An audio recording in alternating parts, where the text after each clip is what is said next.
I'll have the people out there tell me if it's loud enough.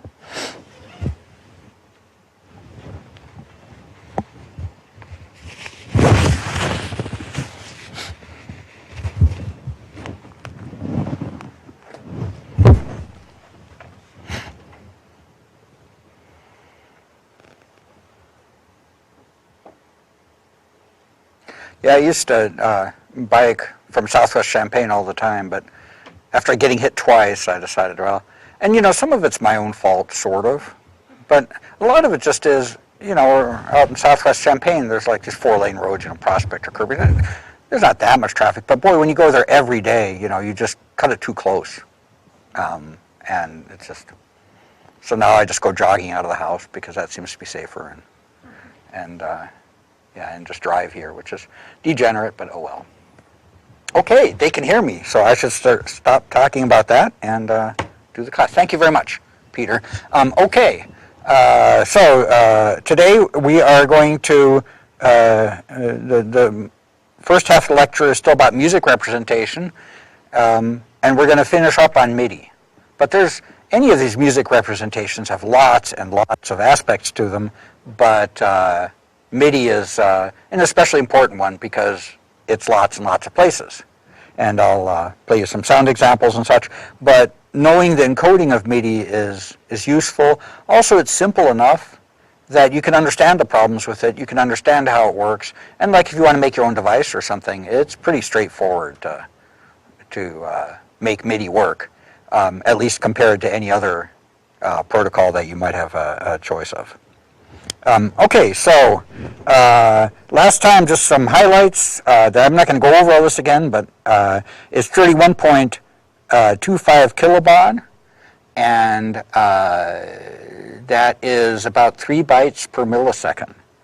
And a thing that I will say is that 3 bytes per millisecond, they were smart, people that made Midi. It's one of the reasons it's going to be around a long time. I wouldn't be surprised if it outlasts USB, too. It's been around for a long time. Everybody has predicted, oh, by next year people won't use it anymore. But there's lots of reasons to use it. This 3 bytes per millisecond is about the slowest you could go and not have serious problems with latency and stuff. But people claim latency problems with Midi all the time, and the vast majority of the time it has nothing to do with Midi. And when it does have something to do with Midi, it almost always is that they're using a really sloppy encoding. They're sending the same data over and over again, or they're sending unimportant data. And you can think of it much like when you do MP3 compression, right? When you do MP3 compression, you try to get rid of stuff. You don't try to represent stuff that you can't hear, or any sort of audio compression. With Midi, if you're doing continuous controllers, like the Continuum, yes, you have to do that kind of thing. You have to figure out, okay, what's most important about what I want to transmit, and send that. But you're doing the receiving program a huge favor, because now it isn't just getting flooded by Midi data. If I actually sent all the data I have, you know, people say, well, why don't you just send us all the data you have? Well, I scanned the surface on, well, not on the continuums you have. Those are every 4 milliseconds, but it's 12 times faster on a regular continuum. So I scan the surface every 300 microseconds, and there are, 512 sensors. And the sensor values are 16 bits. So you can do 512 by 16 by, I mean, it's an insane rate, right? What is anybody going to do with all of that? It's not useful to send all the data. It's not even useful, so if you're careful about it and the controller figures out what data to send, I'm convinced Midi is actually sort of an optimal thing, because it's difficult to encode everything you want to, but you can do it. And I have proof of that. All the stuff internal in the continuum stuff, it's all Midi. Now, for percussion, the ones that you have really aren't, the ones that you're using in the lab that are over 12 years old now, aren't really fast enough. If you wanted to play them with mallets and you're a percussionist, you would certainly notice issues. The 12 times faster scanning really is necessary for that. But for most things, especially when you're new to it, I think what you got in the lab is certainly workable. Okay, so from last time, so the Midi rate, that's just my opinion about the Midi rate. keep in mind that most DAWs, most digital audio workstations, cannot keep up at the full MIDI rate. So increasing the MIDI rate doesn't help anyway, because they're all optimized for playing notes, they're all optimized for keyboards, just starting and stopping sounds. So, you know, this thing about people, oh, let's just make MIDI 100,000 times faster, it doesn't really do it. Okay, so know from last time, these are important words that I have to do an exam in whatever it is, 2 weeks or 3 weeks, whatever the midterm is. So I got to ask you something, and I'll ask about MIDI, because engineers really should know about it. So you should know what a MIDI channel is, know what running mode is, do you know what MIDI, and know what MIDI velocity 0 is. And then there'll be some other things here today that are sort of weird about MIDI, but really important features like active sense. Know about these things so you can regurgitate them for me on the exam. Okay. Actually, I shouldn't make fun of exams. I know they're stressful for you. I'm required to give exams. It always seemed like such an odd thing that, right, students do really well at the university if they're good at time-pressured tests. And I've never heard of anybody hiring somebody to do time-pressured tests. So, you know, it's sort of an odd combination of things, but hey, you're here now and you got to try to do well in the exams. In this case, in this class, 2/3 of the people get A's in the end, and you know, it's all curved.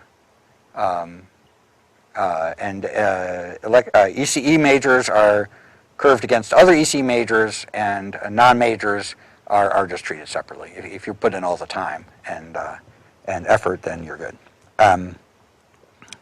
Okay, but I guess there's a curve there too. Okay, so now, MIDI velocity 0. I believe last time we did polyphonic aftertouch. That's basically you're giving the pressure for a pitch that already is played on a MIDI channel. And then there's the whole channel pressure. And the idea there is that you're just giving an overall pressure for the thing. It's more efficient to transmit, but more importantly, it's much less expensive to manufacture.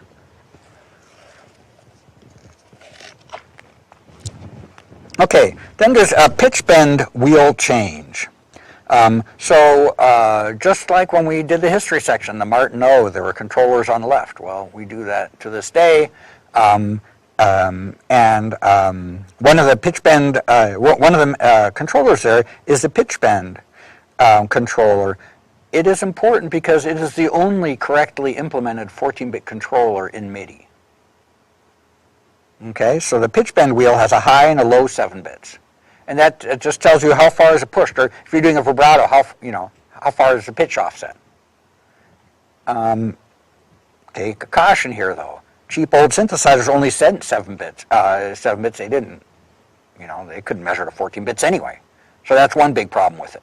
So people will often take this pitch bend data, even though it's actually encoded in a very nice way in MIDI, or at least in 14 bits. They'll still filter the heck out of it, and maybe not even use the low bytes, because some synthesizers don't have them. They want to work with everything, and all people are doing is wiggling the pitch.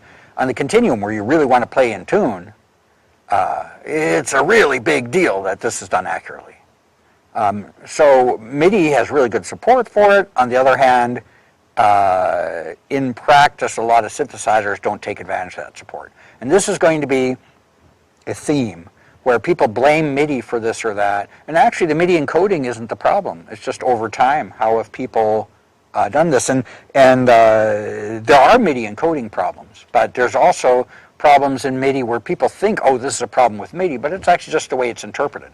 And if either the receiving synthesizer gave you the options of interpreting it differently, or if the standard included something to tell the synthesizer, hey, how many bits of this data do I have? How often does it update? That would be great. But nobody has done that, and nobody's even proposed it. People that are in the business of making these standards are just unaware of the underlying problems, unfortunately.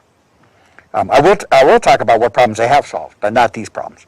So 14 bits of pitch bend, that's a lot, right? Because even on the continuum, if you want to divide half steps into 14 bits, and say you want to be able to do say you want to do a very precise octave glide and then play some more notes up there or whatever. You can do bends for 96 half steps. And if you take 96 half steps and divide by 2 to the 14th, you still get a reasonable number, right? So it's still quite accurate.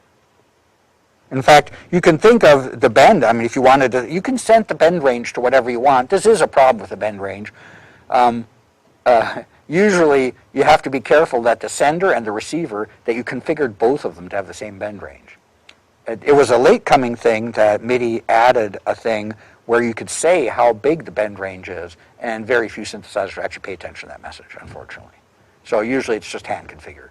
And, it's not that big a deal, depending on what you do. If it's a one-time setup, who really cares? But anyway, think of, say the high was in units of half steps.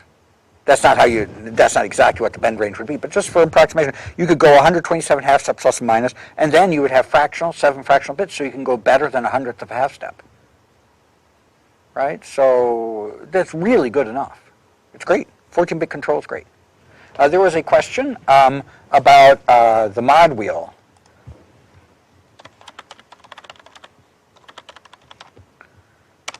So the question was,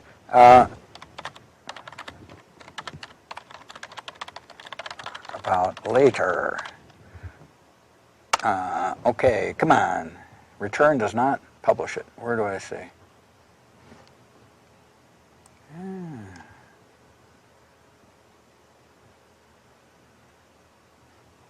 Oh, I see. I'm scrolling within. Oh, weird. Okay. Got 2 scroll bars. Cool. Like using my phone.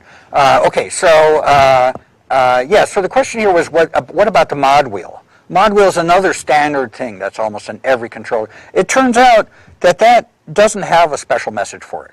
It doesn't have this good encoding. On a lot of, on modern equipment, sometimes it's the same accuracy as a pitch bend, although that's pretty fancy equipment. Usually they cheap out on the mod wheel and do something cheaper. But I will talk about it for a second, because in a minute, because there was provision for any controller to be 14 bits in Midi, and they screwed it up. And now over 25 years later, they've made new standards. They made this MPE standard for multidimensional polyphonic expression and stuff, and none of these standards fix it. It's like sort of a communications 101, D- decision that somebody made early on because they didn't understand what they were doing. And since then, there's web pages about it. Lots of people do understand it, but not the people that work on any of the standards.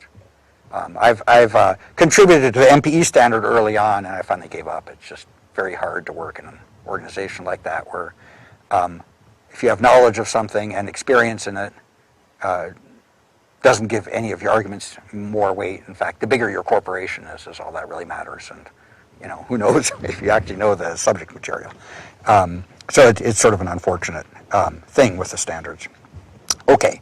So we have the pitch bend wheel change, controller change. So this controller change is how the mod wheel is done, and pedals are done, and lots of other things. So what's a controller change? Well, you give the channel number, and then here you give a controller number. So there's 127 different ones of them. Now, this comes up a little bit later, but the first controller 0 through 31 are a most significant byte. The same controllers by standard for 32 to 63 are the less significant bytes.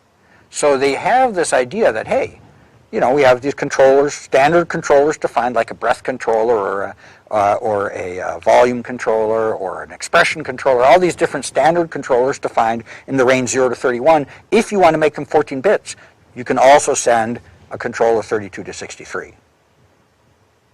And so in a sense, they planned for it, but not enough. And we'll get to that a little bit. So the question, I guess, about the mod wheel or any other controller besides pitch bend is, there's this question, well, can you do them 14 bits? And the answer is yes and no. You can do them 14 bits, but you get 6 bits of accuracy instead of 7 when you try that. Sad but true. And because I think people live in such an imagined world of what they're hearing and are, immediately will attach causes to what they're hearing that are incorrect, these problems just aren't getting solved. Rather unfortunate situation. So that's what controller changes are, but the controller numbers are standardized. You can find lists of controller numbers. Some of them were standardized by the Midi people, like what a breath controller is, or what these various things, or even a cutoff frequency controller. All these things are sort of standardized. But in addition, there's also ones that were standardized just by use. People used some big company, or even some small company, used something that people, oh, that's a good idea, and they just use the same controller number. For what they're doing there. So, but there's lists of controllers, so they're sort of standardized. There are MIDI standards that came later which standardize a lot of this stuff, or at least say, hey, if you want to get a piano sound, I'm thinking of the next one for patch change. If you want to get a piano sound, or you want to get whatever, how you number sounds for generic synthesizer sounds, like if you have samplers or something that, band-in-a-box kind of sampler thing, how would you number them? And in some cases, it's a little bit silly. If you really care about your piano sound, you probably care a lot more than just generic, oh, is it a piano or is it a harpsichord? But it can be useful. And anyway, it's a way to organize things that's familiar in lots of different systems. And it turns out that big sampling systems, of course, have to do their own organization far beyond this, because they'll have hundreds of different piano sampled different ways, and just having a generic number for a piano is not enough. But in some situations, it works well. Okay, so patch change. What does that mean? It's like changing the scene. A patch change is really useful. Usually, it's used different ways. Sometimes it's just used to get a different timbre. But what normally happens is before a gig, you set up a bunch of patches, and the patch means the overall thing. What timbres is it? What kind of output equalization do you have? What are the levels for all these different things? What MIDI channels is everything on? Is there a split on the keyboard? Is there blah, blah, blah? Endless stuff. That's all patch. And then if you have another, for another piece in the set, you might have a different patch number. It's just a quick way to change between synthesizer setup. Often done by a third-party box. People don't like computers on stage too much, so they often will have a box or something where they can choose patches. Does that make sense? So that's what patch change is. For more details, like, hey, I want to control an output level, well, you do a controller change normally. That's more detail. Patch change sort of brings in everything in the kitchen sink. There's only 127 patches. There's also other systems of banks and presets within the banks and all these other things that are somewhat standardized. So I won't go into all that, but this gives you an idea of the basic messaging that's going on here. Any questions about that? How many people here are sort of familiar with MIDI already? Okay. So these are these messages. There's a few others, but there's some special ones, which they would call real-time messages. Called real-time messages because they can be inserted anywhere in between other things. Some of the real-time messages are for clocking. So they're just a single byte that say clock tick, clock tick, clock tick. And you'd actually be surprised what phase-locked loops can do for you. I don't know if you've learned about phase-locked loops in any classes yet, but it's a topic worth learning if you are in music. It turns out that even though MIDI bytes, you only get 3 a millisecond, if you send a MIDI clock over time, the receiving end, there's obviously going to be a lot of jitter in it because, hey, it can only be sent, in a third of a millisecond intervals. Over USB, it's even more limited. It can usually only be sent at millisecond intervals. But you can derive a clock from that that's much more accurate, to microseconds, right? Because long-term stability, a phase-locked loop can filter out all that jitter and actually do a good job at it. So be careful about that. There's actually weird things where you can get super high accuracy out of things that doesn't appear to be there at first sight, at first glance. There's lots of other ways to do house clocks and such, so this is just one of them. But there are super accurate MIDI clocking mechanisms. We won't go into all those. I just sort of wanted to mention it. But I wanted to mention active sense here. So active sense has the top 3 bits all ones. For all of these real-time messages, or system messages, I'm sorry, we're calling them, the bottom bits say what kind of message is it. So they're global. They're not for a MIDI channel. So they're sort of special. These are sort of the weird stuff at the end. So you have, here you have status code of 111, and if it's 1110, this isn't really a channel number. It just indicates which system message. So this is called the FE message. This is one that's good to know about because it can be very useful and causes irritation too. In fact, it causes irritation to the point where some USB MIDI converters just throw them out. They say, forget it, nobody wants this, which I would say is an exaggeration, but possibly true in their audience, depending on who's buying their product. So what does FE do? Well, it's totally optional to send, but if the controller wants to send FE messages, it's got to decide, okay, I'm going to do it. You either do it or you don't. But if you send FE messages, every 200 milliseconds you send out an FE. Now, 200 milliseconds actually varies. Some people do 250 milliseconds, some difference there. But every 250 milliseconds you send out an FE, and if there's some other MIDI message going out at the time, it can just be inserted between the other MIDI bytes. It doesn't even matter. The FE message, it just says to the synthesizer, hey, I'm still here. And you do that every quarter second or so on that item. Now, what the synthesizer does, if it never gets an FE message, it doesn't matter. The mechanism doesn't even do anything, we don't care. But if the first time it receives an FE message, it knows, okay, I'm going to keep receiving FE messages, and if they ever stop, then I should silence all the voices. I should silence all my output. Okay, so it's sort of a keep alive thing. It's sort of a thing where the synthesizer is saying, yep, I'm still here, yep, I'm still here, yep, I'm still here. So for instance, say you are on stage and you have guitar envy because you're the poor keyboardist, you're a really good musician, you work really hard to get to where you are, you do great stuff, but the guitarist gets to dance around on stage and swoosh their hair back and do all sorts of things while you sit there behind the keyboard and everybody cheers for the guitarist. That's bad enough, but keyboardists get followers too. So it's not all bad. But then the guitarist trips over your MIDI cable. You've just been playing a big chord, and of course now no more MIDI is going to your synthesizer.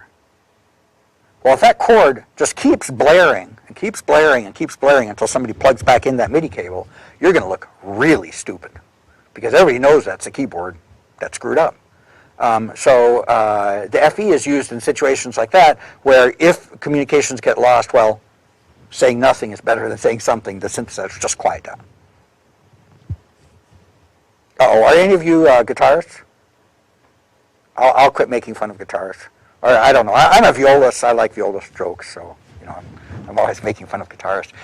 But yeah, guitarists. I mean, there's a Guitar Hero game. There's a reason why guitarists. Everybody has guitar envy because they get to do all this stuff. I don't know, I mean, at least there's like keytars and stuff, right, for keyboardists. There's not even that for continuous. Although there are a few people that are playing this Continue Mini thing strapped to themselves and dancing around, but I don't know if that will take off. This thing is actually pretty hard to play it's not just a small continuum. It's much more difficult than that. Okay, so anyway, that's what active sense is about. You want to, it's just a keep alive thing, and it's really cool implementation. Some things about MIDI are good. I mean, it's totally optional. Now, some people are irritated by it because they're sitting in their DAW and they're saying, why do these bytes keep coming in? Every DAW has a way of filtering them out. I mean, if you don't want them, and if you want them, that's super useful. So I don't know. It seems like a silly thing to complain about, but who knows.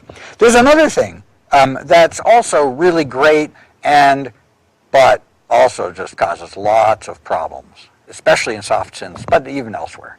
And that's the system exclusive. So what is this? Well, early on they figured out that, look, we got all these nice little messages, and in fact, if you look at all the MIDI messages, even if you include, not running mode, if you just include the status byte and the data bytes, they're like 3 bytes long, 2 bytes long, or 1 byte long. Really great, especially for something like, well, for instance, a Windows message pump, right?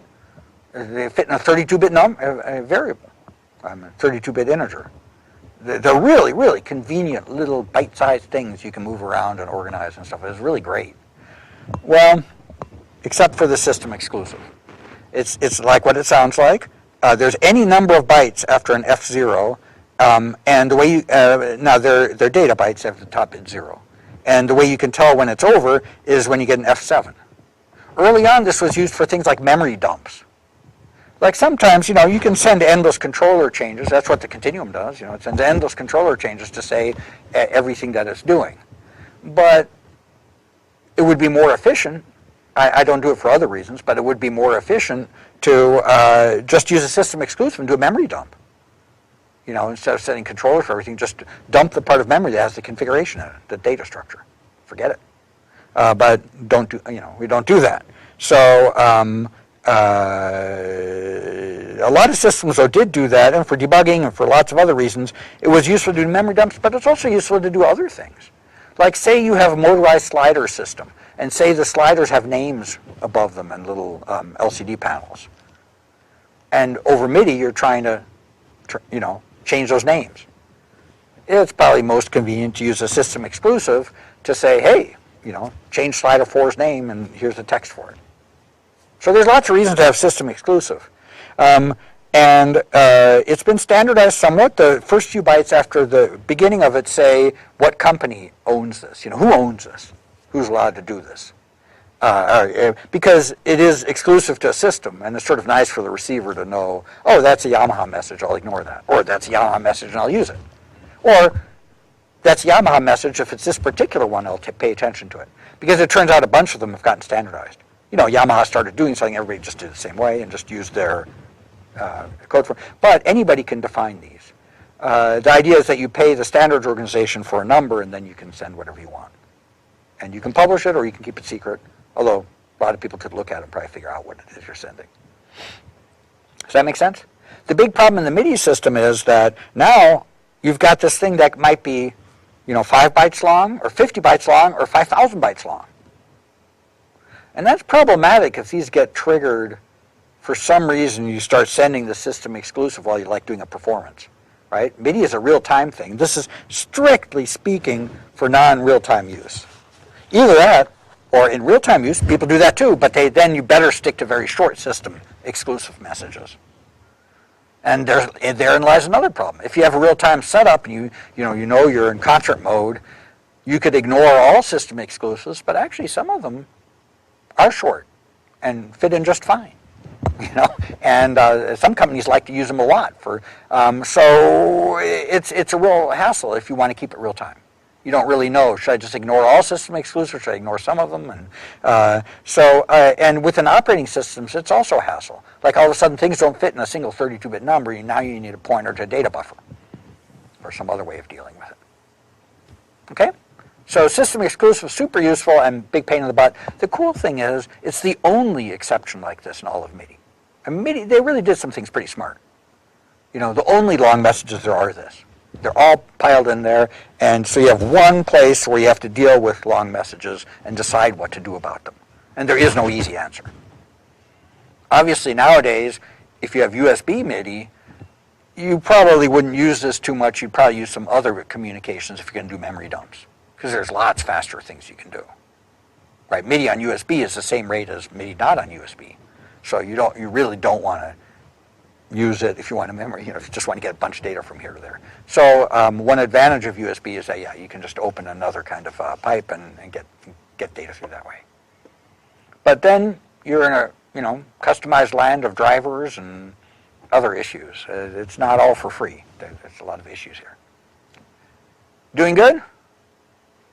Okay, so that's sort of the basics of encoding. I do want you to know what these are. On your cheat sheet, write down enough that you can sort of figure out what this stuff is. This and the ones I did last time.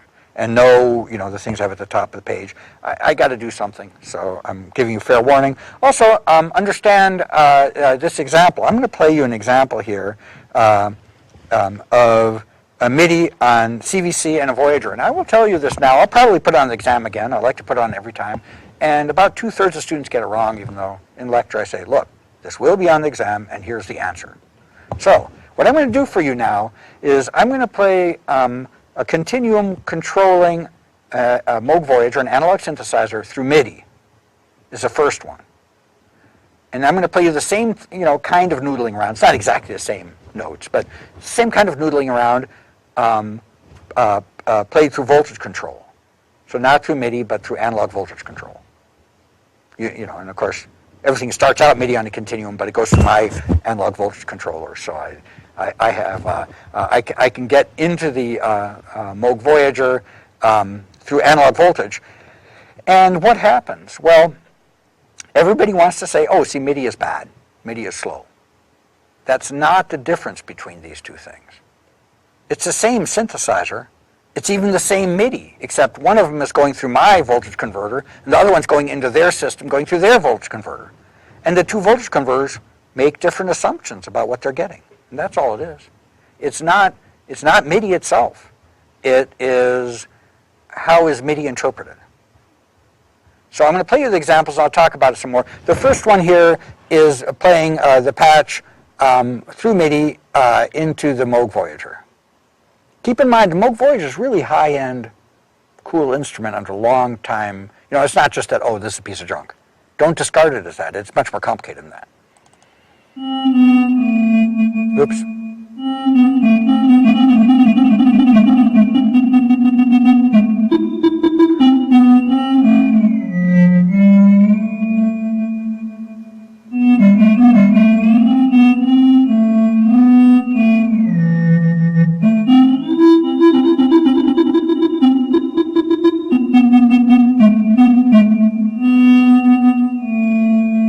So he's just noodling around, playing and trying to do fast attacks, slow attacks, just playing different ways. Here's the same thing through the voltage converter that I built. It's not that I'm brilliant and built the best voltage converter. I bought chips from Analog Devices just like everybody else does, and maybe I bought more expensive ones, but other than that, I didn't really do much. The reason this is different is because I know what the continuum is sending, and I know how to convert it.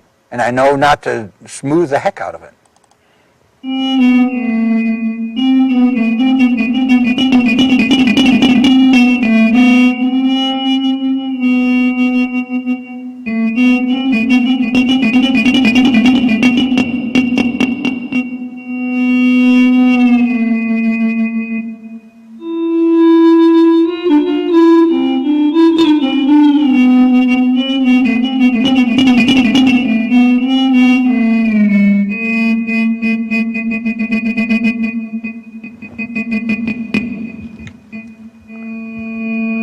So the idea here is that the first one, was really smooth, right? And it sounds, the data transfer is less slow, and that's why you're not getting the edges. That's not true at all. What happens on the receiving end, the Voyager has things like the pitch bend information, the amplitude information, especially here the amplitude information, and it has to decide, when you get Midi, right, you just receive a value, and then later you receive another value, and you receive another value. You have to do some smoothing.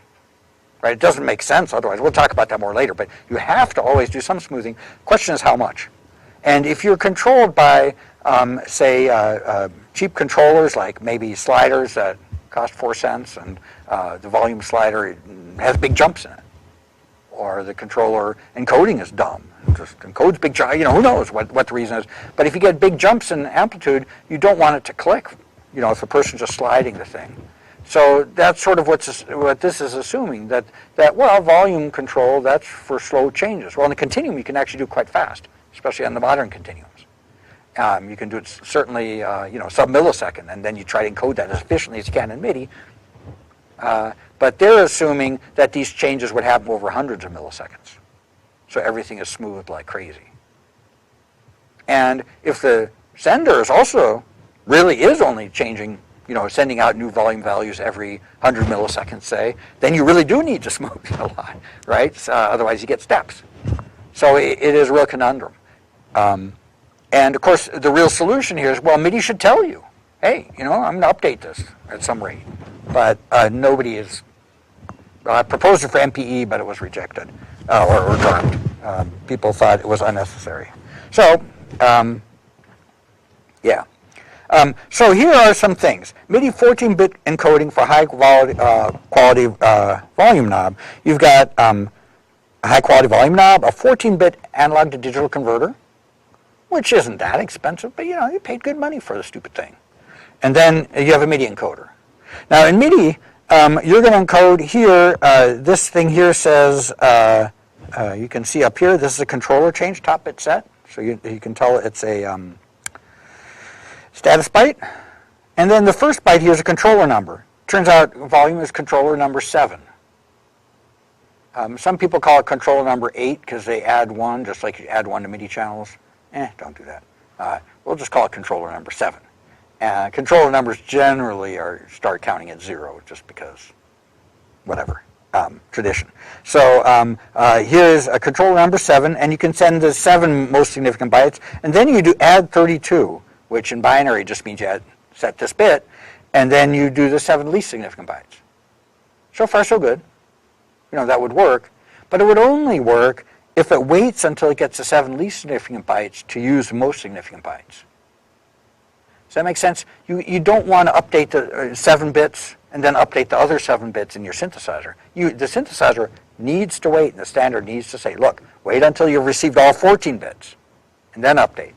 Very much like your bank account. Say your bank account, the last 3 decimal digits, a 1 to 190 or 0 to $199 is sent one day, and then the next day the thousands digits, 1,000 to 999,000 is sent. Okay, so now you do a deposit, right, of $1. You have $999 in your account. You deposit $1.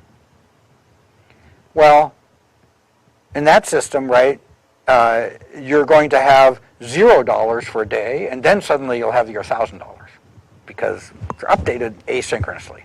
And even if they updated in the other order, you'd have $1,999, and if you're smart, you withdraw that day. Then the next day you'll have your $1,000, right?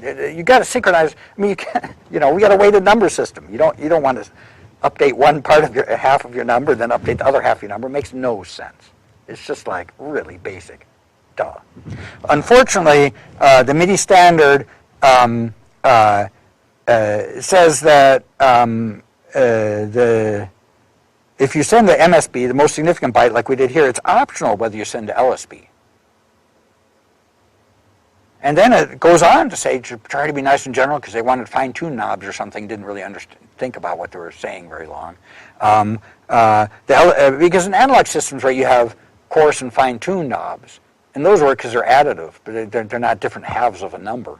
And then in the LSB can be sent without the MSB, and they specifically say that. So basically, when the receiving synthesizer receives these bytes, it's supposed to immediately use them. So if you're going, say, from 01100 11111 to 011101 0000, so you add the least significant bit, right? You have a 14-bit controller. You're really carefully turning this knob, which you do in analog synthesizers. That's one of the joys of analog synthesizers. You have high-quality knobs, and you super fine adjust things. 14 bits isn't at all unreasonable for a control. But you do this, but in MIDI, you're always going to have an intermediate value. Depending if you send the most significant byte first or least significant byte first, you either have this intermediate value or that intermediate value. So all of a sudden, you're basically making something that's accurate to 6 bits instead of 7 bits. You're trying to go from 7 bits to 14, but you actually lowered your accuracy because you have these glitches. How do you deal with that? Well, the sender deals with it by trying to send them soon after each other so the glitch doesn't last very long. The receiver, though, doesn't really know how long this glitch is going to last, or if it even is a glitch. So they just smooth the heck out of everything. And, yeah, you end up with problems like we have here, right? So it's not just, oh, well, some people made cheap knobs that are sticky and jump a lot. That happened, too, and that's another reason to smooth. But it's even worse than that. Even if you have a super high-quality knob, it still doesn't, the encoding just doesn't even work fundamentally. And this is something that, unfortunately, MPE, or multi-dimensional polyphonic expression, doesn't solve. So this MPE standard was made for things like the continuum. I was the first to make such a thing, but other people have done so now to make more continuous controllers. I didn't come up with this name. It's really a problematic name. It says multi-dimensional polyphonic expression, as if, keyboards aren't expressive or something, So just from the name, it's a little bit of a turnoff. But anyway, ignore the name. The thing that this does is it helps configure things for you, and that's kind of cool. It's sort of a pain to configure things to work with a continuum or instruments like that. So that's a good part of it. But a bad part of it is the underlying things that you really need for high-quality control aren't there. So it makes things faster to configure, but doesn't solve the high-quality control problems. Why is there so much to configure? Well, for instance, look at this pitch bend change. It's really different than the polyphonic key aftertouch, right? The polyphonic key aftertouch has a pitch. You can say which note you want to say the aftertouch for. Pitch bend, you don't get that. You get 16 bits, which is cool, but you can't do it per note. It always affects the whole Midi channel. So what the continuum does, and this MPE standard, does the same thing. What it does is it uses one Midi channel per finger. So when you put down 4 fingers, normally on a normal keyboard, they could all be played on one Midi channel. But here, because you need separate bend values for each finger, because you want to be able to slide each finger independently, they have to be on different Midi channels, which makes a sort of configuration nightmare for you, right? It means that, okay, say you want to play up to 7 fingers. That means you have to have 7 Midi channels all configured the same way so that they can all, and MPE really helps with that. Because most software doesn't help with that. It's a weird thing to want to do. I mean, if you want to play 7 notes that sound the same, well, you stick them all on the same Midi channel. And so, anyway, to help with all those so there's real things that MPE does solve, but it's sort of the nuts and bolts of how do you configure things. So what MPE will do for you right away is make it so you can hook item A to item B and get, sort of sloppy sound out of it. But the detail stuff really matters too, and that wasn't solved in it, and that's what I'm harping on here. We good? All right. So that was a 14-bit controller problem. Next we have the MIDI update rate versus audio sample rate. Now this is super important, and really all of you should understand this. And this is a very fundamental thing which is missing from Midi and also was dropped from MPE after I had originally suggested it, because people they either don't know what aliasing is or they don't understand in a deeper way what aliasing is. But here's the most fundamental thing. If you have something like this is a pedal coming in from Midi, and it's not aliased at all. Okay? It's fine. So here's a pedal changing, or some other controller, maybe a slider or whatever, it doesn't matter, or your finger on the continuum changing over time, and you're sending that update over Midi. Well, the sample rate, I didn't draw enough dots here. There should be, actually, I think I got this from the web. I don't know what this picture is. I can't remember, I'm sorry. But anyway, there would be a lot more dots here. But the idea is that, say, here in this example, assume that the pedal updates every 2 milliseconds, which would be quite fast. But let's just say it does. Then it would look a little bit like this, where here's a new pedal update, and say it's controlling a volume of something. Well, this is what it would look like at the sample rate, at the audio sample rate, right? And, well, it's a step function. Just because this rate here, say it's every 2 milliseconds, and say your audio sample rate, just for nice round numbers, say you're going at 50 kilohertz sample rate, then there's 100 to 1. Well, this is a lot less than 100 dots, but you get the idea. The MIDI rate is a sample rate.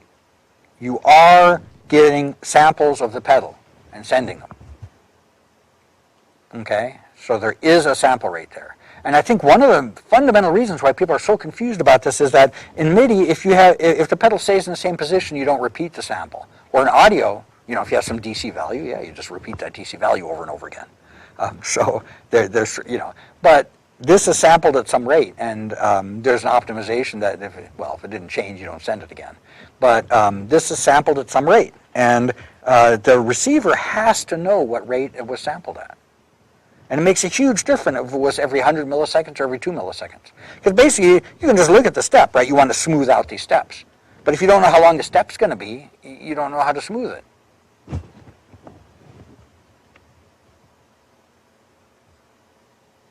So, so you have to convert the sample rate. As you know from ECE402, to convert 500 hertz sample rate, which is the example here, that's actually kind of fast. Usually you'd update a pedal, even a high-quality pedal, about every 10 milliseconds. Why?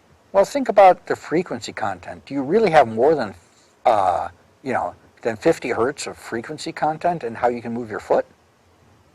I don't know. There are other things you might send over MIDI, like impacts, you know, for a percussion hit or something. That's different. That doesn't have a sample rate. That happens at an instant.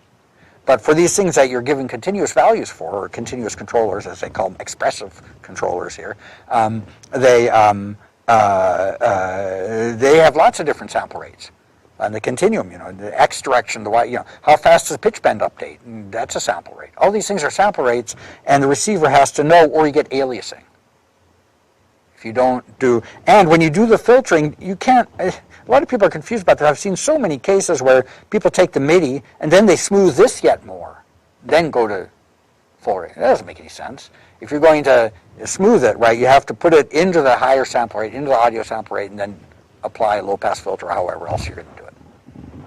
Right, you got to do some sort of sample rate conversion.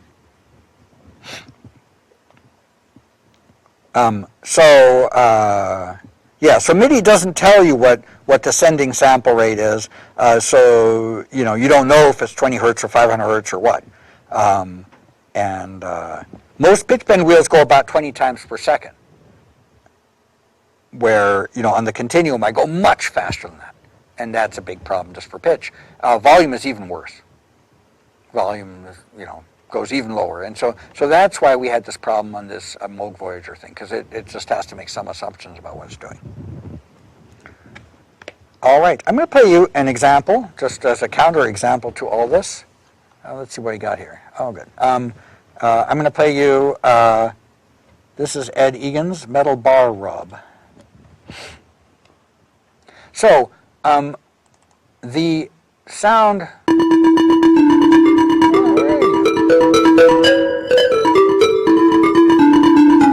Okay, let's see, I wrote down here where you hear the sound some.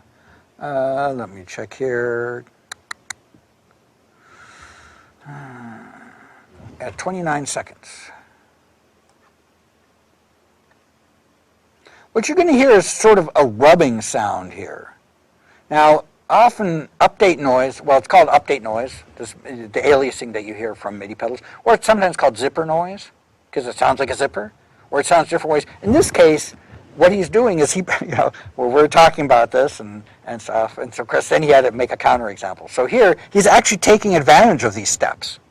You don't see those steps anymore, but the steps you see there, he's actually purposely not smoothing it, and taking advantage of that made that part of the sound design. Okay, so you can always find a counterexample, but it's kind of cool to listen to. So what you're going to hear here is, if you listen real closely here, you hear kind of this thing that sounds like almost something rubbing on a bar. I'm going to play a really short segment here just so you know what to listen for. There's kind of that sound. Well, actually, that's update noise, or aliasing, except put to good use. So I guess we don't call it aliasing if that's what you want. Anyway, I'm going to play you this example, and that little detail actually really helps the sound. So, okay. You know, there's some exceptions for every rule of what you want to do. But again, this is why the sender should tell the receiver how much should it filter. You know, what if you want the noise?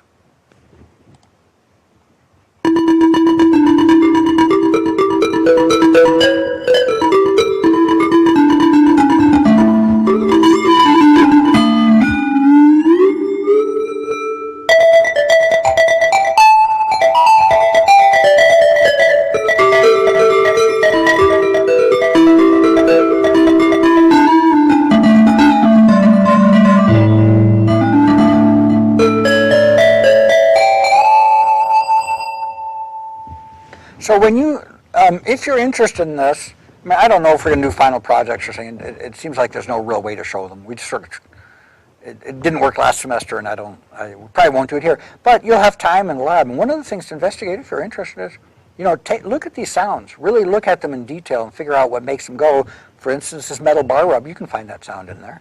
And figure out how he does this. If you guys, I don't know if you've seen this in the formulas yet. I can't remember where you are, but have you seen the persistence and interpolation and formulas? Have they talked about that in the videos yet? Anyway, that's what this is about. Interpolation basically is how much smoothing do you do. In this case, it affects the sample rate conversion. And then persistence is smoothing, but in one direction. Sometimes you want things to die out slower than they come in. And anyway, so there's specific musical filtering going on there. But yeah.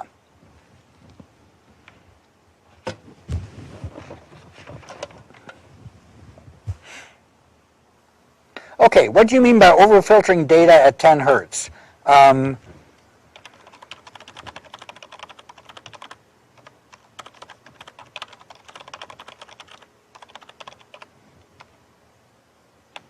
Oops. Is that? Unfortunately, I can't multitask, so.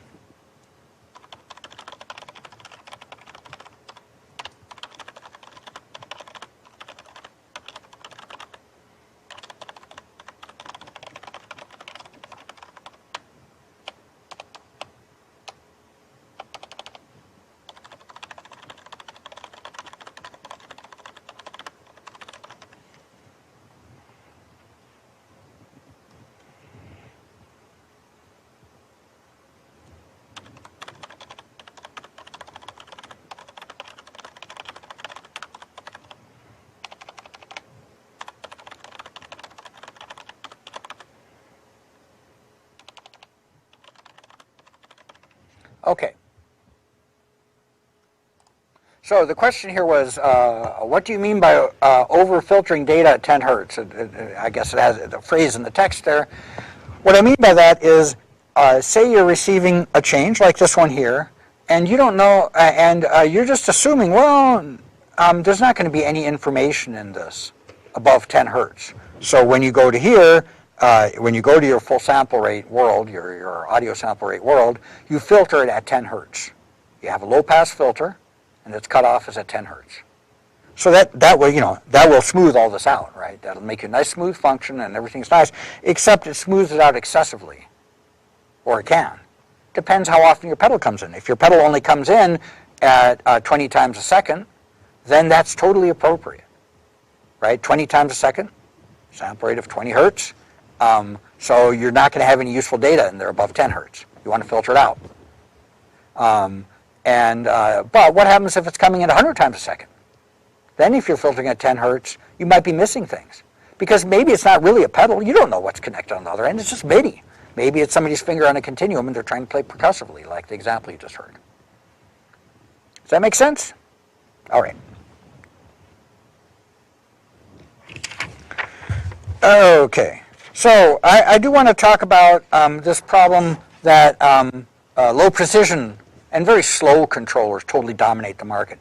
I mean, normally, if you can give somebody something new, or you can convince them it's great, and you have performances and videos that make it look really good, then you can, you sell very cheap sensors at the highest price that you can sell them at, and then convince people they're great. And that's always happened, and it's still happening. Did any of you guys see La La Land? There's a Rolly controller in there that was really played excellently there. It was really, there's a short example there, were very, very nicely done.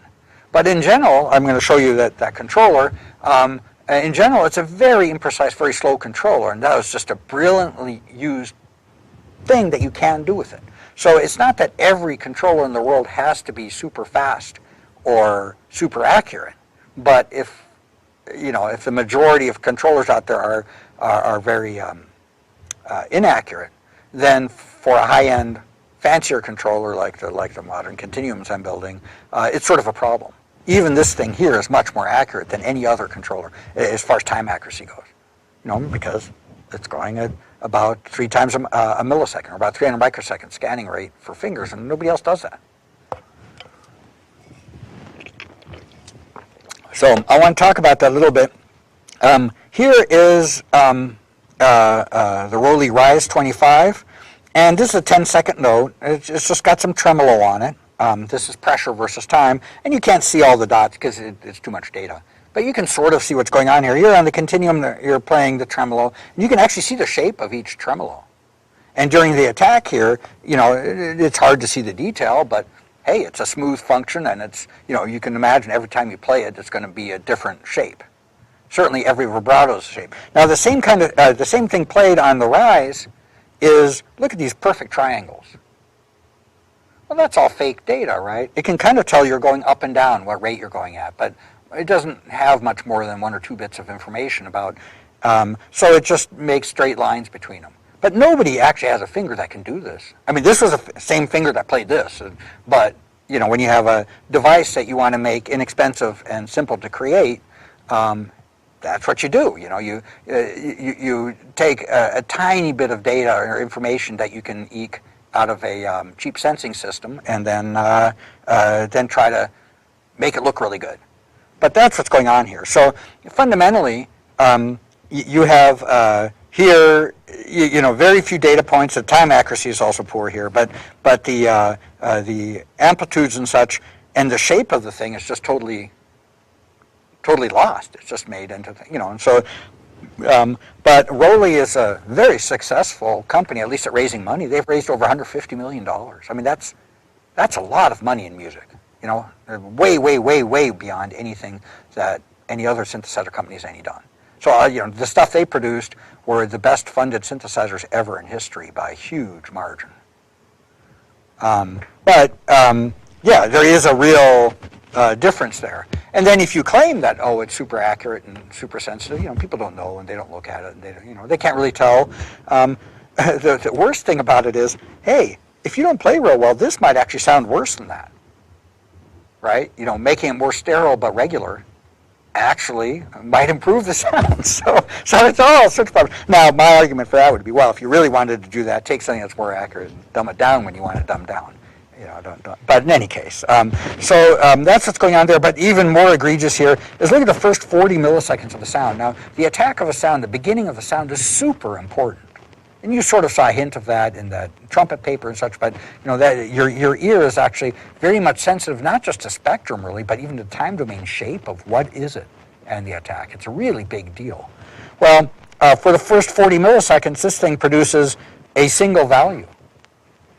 Where in the continuum, in 40 milliseconds, it depends what you're doing, because it has to make decisions on what it encodes in for amplitude, what for pressure, and what it encodes in the Y direction and X direction. But it would typically have about, in 40 milliseconds, have about anywhere between 25 and 50 values that it sends over MIDI. So that's pretty incredible. And then if you actually play the same thing, it gets worse from there. Of those first 40 milliseconds, there's only a couple of choices. There's like less than 3 bits of information actually for the first 40 milliseconds if you actually test one of these devices. So it takes incredible skill, and as you heard, if you remember, some of the best examples of playing these devices, they can be really amazing, but it's really hard to eke a lot of it because you have to hide all these problems. One of the things that happens here, like here, if you look at the different attacks, they all have different shapes and stuff. They're much more complicated. There are many data points in there, and that's especially for finger drumming and stuff. You could never do that on a device like this because it doesn't take the shape of the impact at all. There's no trajectory there or anything. But what this does work with is sample libraries. And why is that? Well, they already have all the fine structure built in, right? You don't, like for here, if you play this into a sample library, what do you get? You get a double attack, because you got the sample library, which has its attack, and then you got the shape of the attack of your finger, and they're kind of fighting each other. Where if you do this, it'll sound good, with the stuff you have, basically for stuff made for keyboards and stuff, the less, if you have a little bit of extra data but not too much, it actually ends up sounding better. So it's not always a lose thing, but it's also much less accurate. And this is one of the reasons why the MPE standard doesn't solve a lot of the basic problems, because there's even more fundamental issues, and there certainly isn't any worry about 14 bits of accuracy when you've got 40. And there's more stuff about this, about how do you, in the attack, you'll have very fast dynamic changes. And they're super important for your hearing, but they're not that accurate. 7-bit values are good in the attack, where in the sustain, you might be, you need 14 bits absolutely. There's all sorts of, if in the continuum you ever have something else you want to investigate, try the pressure-weighted portamento. Even on the old ones you got there, you can, do a portamento that's pressure-weighted, and you can tell that the accuracy of the pressure, is very, very high. But that's over very slow changes. And turns out you got plenty of time to encode 14 bits, so you got slow changes. So I have my own way of saying, okay, these 14 bits are synchronously updated. I do it differently than the Midi standard, so it's backwards compatible to 7 bits. But all these things are possible over Midi, but the amount that people care is small, and especially when you've got somebody who's flooding the marketplace and the stores with these devices, it doesn't even make sense for a synth manufacturer to, for them it makes sense to pay attention to the most prevalent device. And we'll see, Rolly does have a lot of financial woes now. They may or may not survive, but the leader of that group is quite good at getting money. So I wouldn't be surprised if they get another big infusion of cash and keep going. Are we good? Be really careful about that. If people want to invest in something that you have, it's going to come back to haunt you, right? Someday they're going to want some money back for it. So if you're doing something for, I never had investors for Continuum, so I can screw around and make the best thing I wanted. Now, to be fair to people that have investors, right, they got to find some way to even get yet more investors, as Rolly has done, or you got to make a profit at what you do, and that does limit what decisions you make.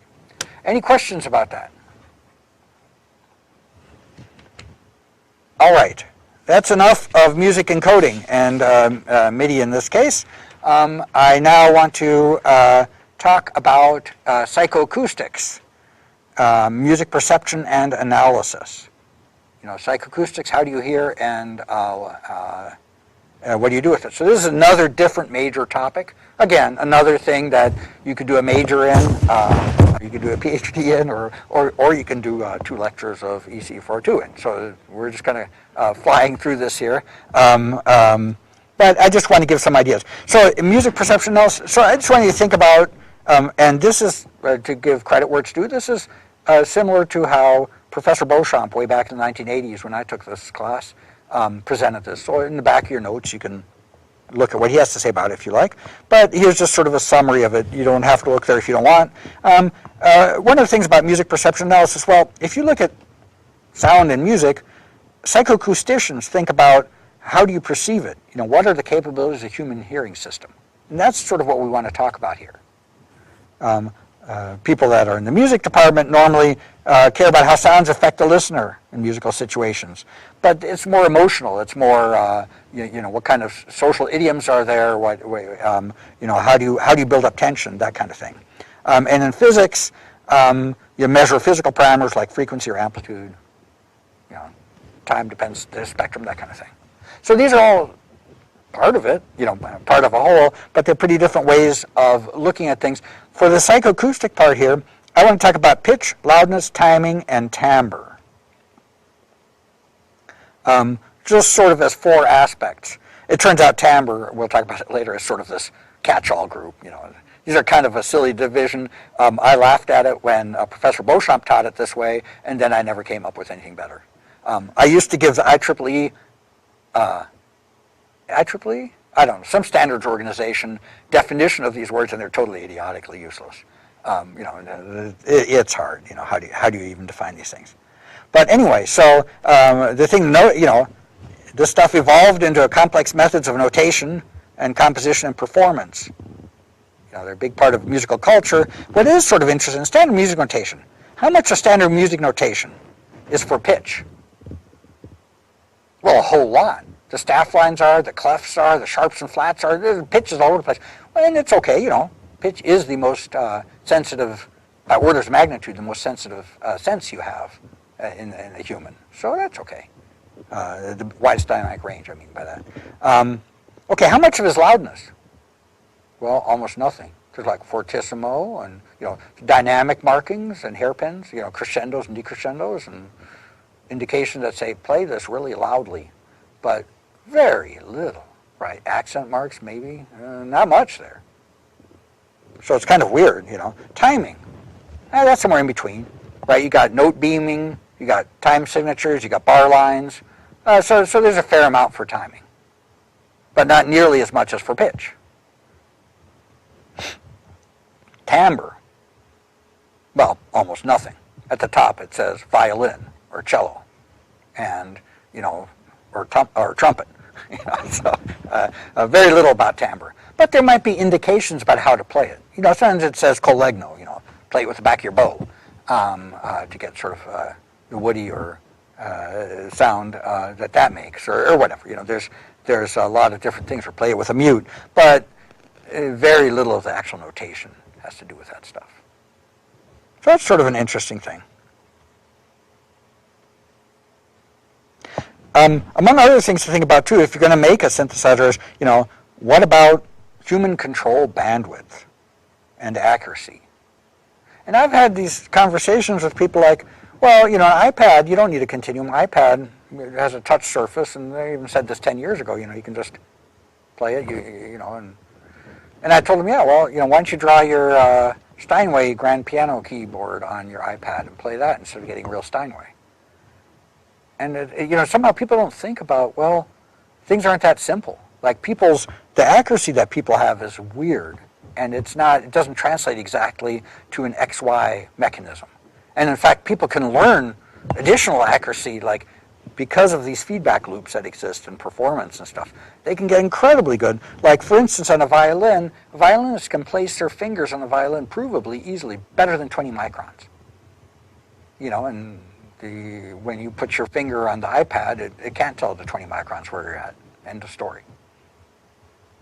But how do they do this 20 microns? If you think about that, it doesn't easily, it's not a really simple answer, right? Because 20 microns is much better. If a violinist just walked up to a violin, put down their finger, it wouldn't be accurate to 20 microns.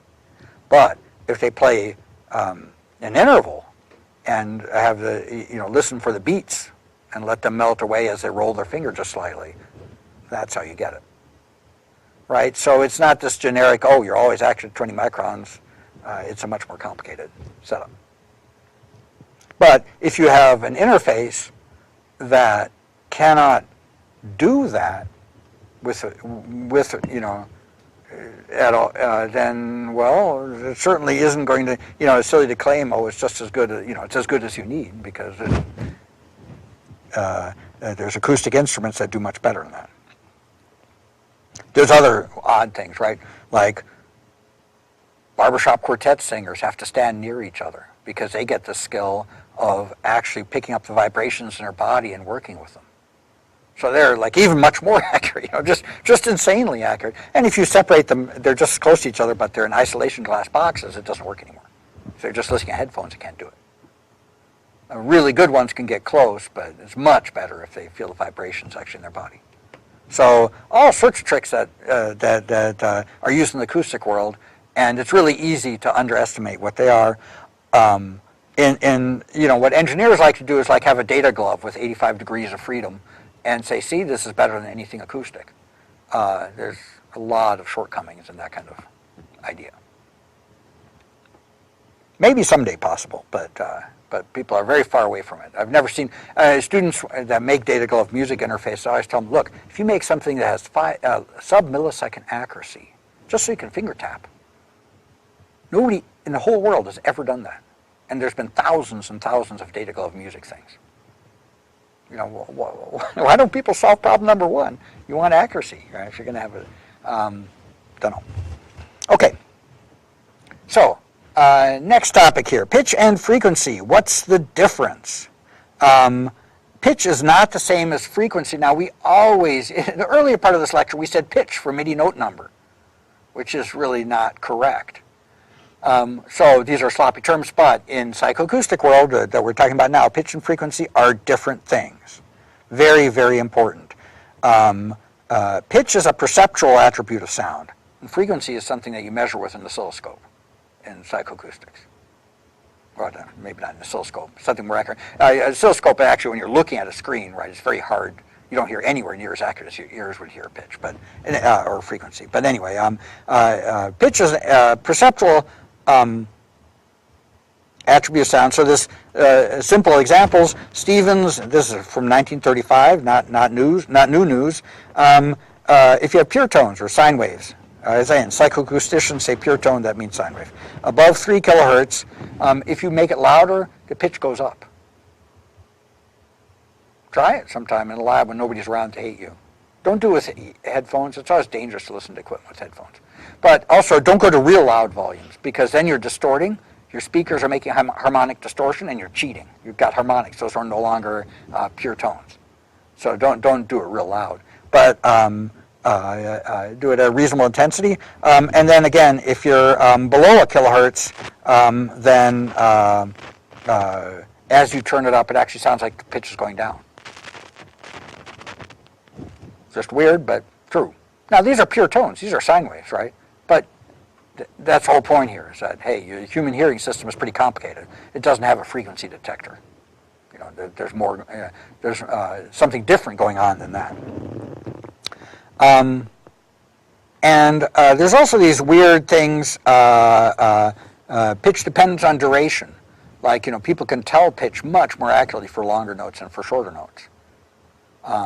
And of course, if you're playing intervals like before, yeah, then even much more so. Pitch dependence on spectral content. Well, that kind of goes with this pure tone thing. This pure tone thing is not true if you use triangle waves or something with harmonics. Or it's lesser true. It gets very unsimple at that point. There's also this weird thing is, there's things that can have a clear pitch but don't have a clear frequency. Like in the Hammond organ, depending on how you set up its quasi-harmonics, right? They're not multiples of fundamental, at least many of them aren't. They're on the equal tempered scale. So you don't get a repeating waveform on an oscilloscope for those sounds. But you still hear totally clear pitch. There's, it's just not a repeating waveform. So there's weird things. So you don't even need to have something that has a frequency. Something without a frequency can have very clear pitch. Okay. I wanted to play a sound example, which I worked on hard before here. So I'm going to kind of whiz through this. These are really things that you should know already. This equal tempered scale, you know here. You know that note number 60. I think most of the stuff you've seen. Note names are the white keys on the keyboard, C, D, F, G, A, B. Octaves start on C, you know that. Pitch class, that just means half-step number within an octave. Or note number mod 12. So I think these are all factoids. You know, what I would like you to do, you've seen this formula before here, but what is 3 cents above 100 hertz? I don't care that you do this efficiently. I mean, actually, I do this all the time, so I have a much faster way of doing this. But how would you figure this out from this formula? Right? What is 3 cents above 100 hertz? Say you had time to do it. It wasn't a time-pressured exam, but you actually had time to do it. Well, there's the answer. It's 100.174 hertz. That's 3 cents above. But how do you figure it out? Well, just solve for, you have f equals 100, solve for nn. You'll get some funny floating point number, some fun number with decimal point, and then add 0.03 to it, and then go back and solve for f after you've added, right? So find the note number for 100 hertz.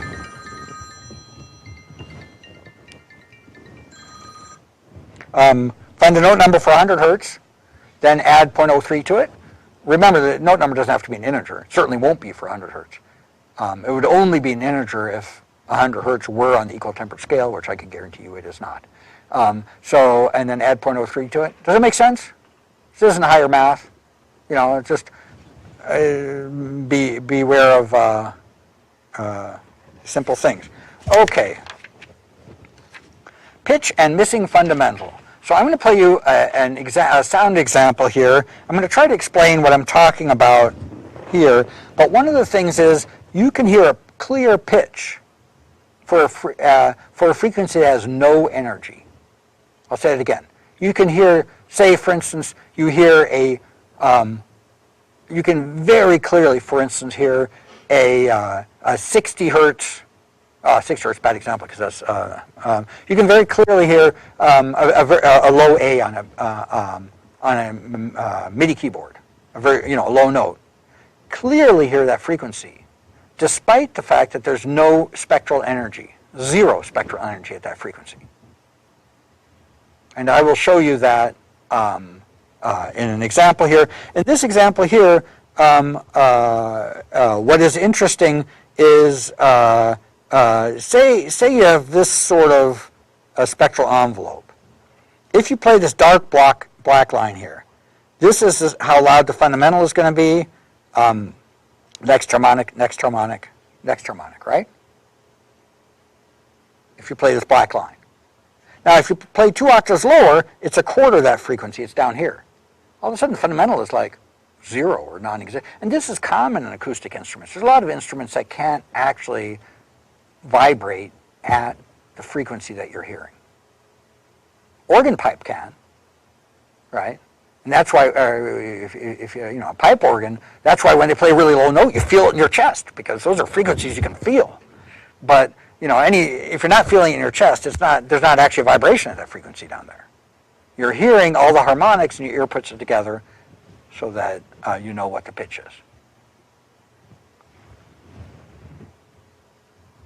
So here, note 1, the dark line, has a strong fundamental frequency, but with the same spectrum here, you don't have that. I'm going to play you an example here where, first of all, you'll be able to hear the pitch when I leave out the fundamental. It's just that mulling phrase again. And secondly, even if I leave out, I can make situations where you can still tell what's being said, but you can't tell what the pitch is. And, well, that's just because what's being said, that's the spectral envelope. When you have ahs and oohs and e's and different kinds of sounds, those are changes in the spectral envelope, changes in your mouth shape, changes in the resonances. And anyway, here we go. So here is my handy-dandy thing here. And what? I need to plug in its audio. The sound of USB. Now last time when I played USB, I was playing with a 2-prong outlet, which isn't grounded, and that's why I didn't need a ground loop isolator. But this time it's connected into this PC that's lying on the side here, which of course has ground in it. And so the USB ground loop noise is a problem. I'm getting my handy-dandy isolator here. Just two matched transformers in there to break the ground path. But this is very important. Like, people just don't take noise seriously, ground loop noise seriously. Then when they hear it with their USB mixers and their USB systems, they don't realize where it's coming from. It can be very obnoxious. By the way, that is very obnoxious, in case you didn't notice. It can be extremely obnoxious, and you don't want it happening while you're playing. Okay, so I'm going to play you Mr. Malling here. The first example I'm going to do is I'm just going to show you how you can hear the pitch even though the fundamental is no longer there. So here we go. Oops, I'll do that again. Did you ever have a feeling that you wanted to go and still did you ever... Okay, so that's him playing there. Now I'm going to play it without the fundamental. Did you ever have a feeling that you wanted to go? You can clearly hear the pitch still. I mean, it sounds a little funny. Sounds like maybe it's talking to a tin can or something. Did you ever have a feeling that you wanted to go and still... Okay, so here's without the first two. Ever have a feeling that you wanted to go? You'll still hear the pitch. Oh, eventually it's going to stop working. One interesting thing that happens, here's without the first 20. I don't even know if you can hear this because There's just not enough energy up there. Can you hear anything? Yeah, there's some crud going on. Anyway, okay, can't hear that pitch anymore. So eventually it doesn't work anymore. Even though there's a whole bunch of harmonics there, they're very low energy, they're very high frequency, you're not hearing it. But here's sort of an interesting thing. I'm going to play the first thing again. Did you ever have a feeling that you wanted to go? And now I'm going to play an octave lower. Did you ever have a feeling that you wanted to go? And now another octave lower. Did you ever have a feeling that you wanted to go? So I'm going to play it now at the original frequency and then go down octaves for leaving out the fundamental. Did you ever have a feeling that? And again to compare. Did you ever have a feeling That's with that fundamental. you wanted to? This is without. Did you ever have a feeling that you wanted? So it sounds very different. I don't know. But if I go down an octave or two, especially 2 octaves, it sounds about the same anyway. This is without the fundamental again. Did you ever have a feeling? Did you ever have a feeling? And it's like the picture that you have on your graph there. The spectral envelope is going down towards 0 anyway. So if the fundamental is missing or not, there's a little energy there. That's not the main. That's not the main thing you're hearing. Uh-oh. All right. Now let's see here. So that was what. Did you ever? Now I'm going to leave out the first 2. Did you ever have a feeling that you wanted? Clearly sounds weird there. Did you ever have a feeling that Even you there it wanted sounds to go? too treble. Did you ever have a feeling Sounds that fine. you wanted to go and still? Sounds the same as the other one anyway. So here's playing the, leaving out the first 20. Can't even hear it there very much. We're going to go down 1 octave.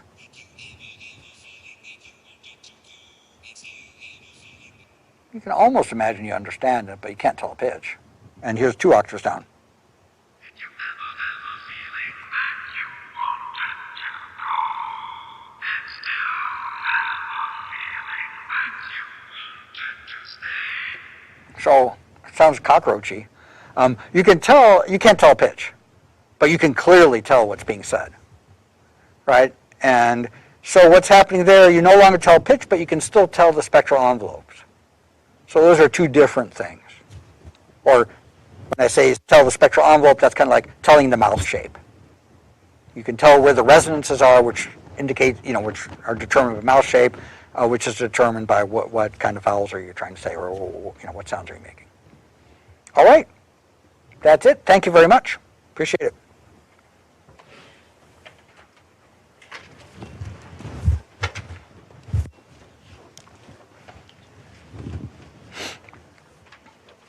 Thank you guys for coming in on this early and slippery morning. At least it's not too windy, right? And it's going to be sunny. And this week's actually going to be really nice, like mid-40s all week, basically. I had such a great. We walked on lakes, which is safe when it's been cold for a long time, on Saturday, and then made a fire out, a wood fire outside, and it was just so fun. It's great to go around Kickapoo, but yeah, it was weird because the next day and the day after felt colder because the temperature was higher, but it was windy again. And yeah, so the wind is mean. But yeah, wind's still day with sun and the snow. That's great. Yep, but that's over. Now we come to the mucky part.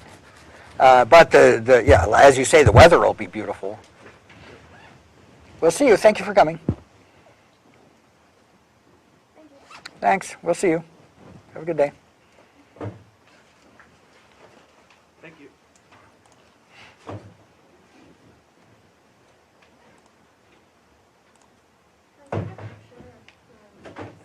Oh, yeah, absolutely. I will just lay them all out, and then you can picture whatever you like. 1, 2. Yeah, like that.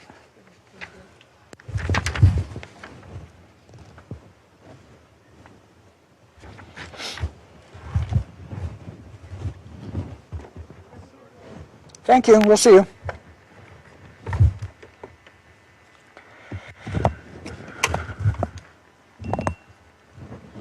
Thanks. We'll see you. I'm curious, have you ever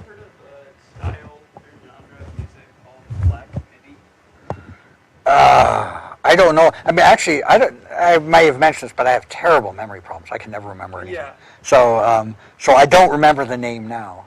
It's essentially like just intending to fill as much as like put as many notes. Ah, it's like black notes and music. Yeah. Oh, okay. Oh, excellent. But it's it's really interesting if you look it up and listen to it. You can really still make out the music. People will transpose like popular songs into the black MIDI style, and it will basically look like art almost, where they almost are drawing. Yeah, things yeah. with but you can normally make it out in the arrangements. Wow, It's that's pretty cool. sweet. Yeah. So it's not even intended to show shortcomings of MIDI. It's just play like crazy. Yeah, That's cool. It's pretty insane sounding. It's pretty noisy. People do original compositions as well, and it's kind of That's sweet. yeah. That's sweet. Yeah, I'll have to check that out. Yeah. Yeah, not familiar with that. Cool. No, I think I'd remember if I'd heard of it. So, new one on me. I always learn something new. Thank you.